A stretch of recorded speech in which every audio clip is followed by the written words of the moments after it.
Today, we live at the greatest moment in the greatest state, in the greatest country in human history. Governor Ralph Northam addressed a joint assembly of legislators recently and discussed advancing the Virginia 2020 plan of common sense measures. The changes in this General Assembly reflect the changes in Virginia. Virginia has grown by 600,000 people since then. That's like adding a new Richmond and a new Virginia Beach in just a decade. 10 short years ago, our country still reeled from the global economic collapse brought on by Wall Street greed, and nearly 1 of every 10 Americans was out of work. Today, more people are working than ever before. Statewide unemployment has dropped to record lows. That's good, and we need to keep this momentum going. But wages haven't kept up. Too many people are underemployed, and we can't ignore that fact. The Virginia governor acknowledged it has been more than 400 years that women have held leadership seats in the Virginia General Assembly. This year, the Virginia House of Delegates Speaker is Elaine Corn and State Senator Louise Lucas. I have been really excited about tonight. What an amazing opportunity for everyone here and everyone at home to witness history. Tonight, after 400 years, the first women are leading this joint assembly. Let's all congratulate them.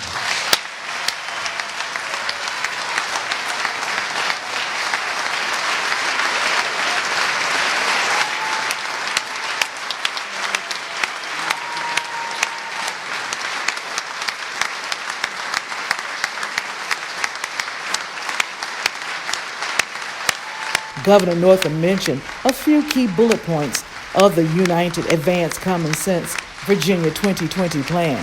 The plan includes banning discrimination in housing and employment, codify prohibitions on housing and employment discrimination against the LGBT community.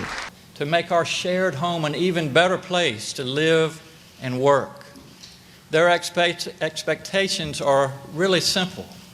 Virginians want a well-paying job and the chance to get ahead.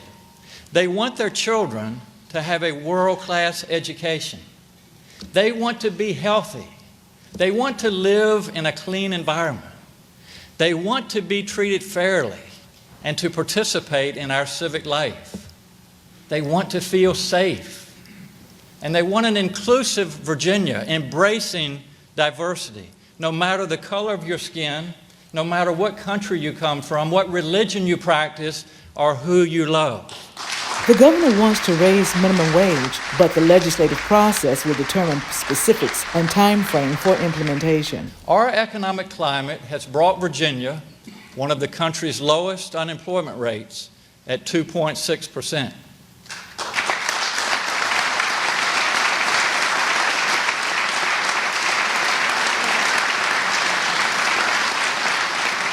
It's rarely been this low in the technology era, and every region of Virginia is experiencing a lower unemployment rate than a year ago.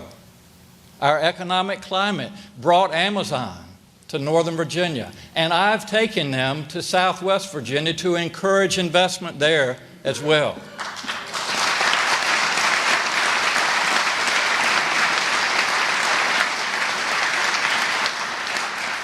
That project led to a plan to train 31,000 people in computer science all across Virginia.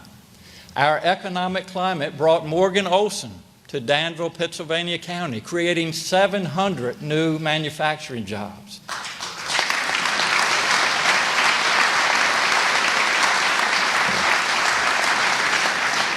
It brought AeroFarms there, too, to build the world's largest and most sophisticated vertical farm.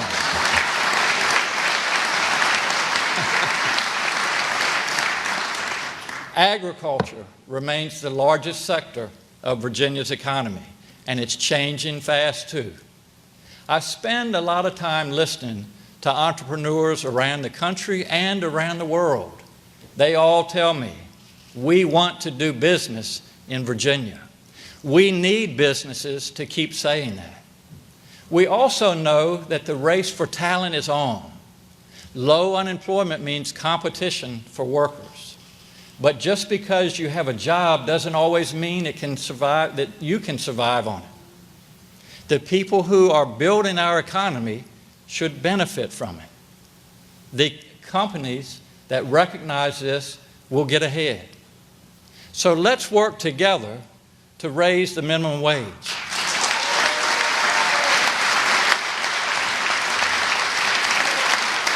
Northam says improvements are already underway to expand transit by moving commuters and passengers faster, more efficiently, and he also wants to bring broadband to more parts of Virginia. We also need to invest in broadband.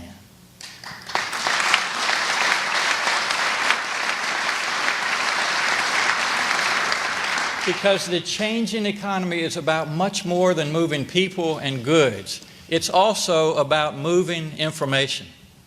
Broadband has become an economic necessity for business, for education, for health care, and for everyday life. So I've sent you a budget that invests $35 million each year to get more communities connected, and I ask you to pass it. The governor says he wants to increase education funding and early childhood education, as well as K-12 funding, which includes teacher raises and at-risk add-ons, along with special funding for high-poverty schools. As a pediatric neurologist and a parent, I know that learning needs to start earlier. So I've sent you a comprehensive plan for early childhood education. Elaine Rackley for Breaking Through News.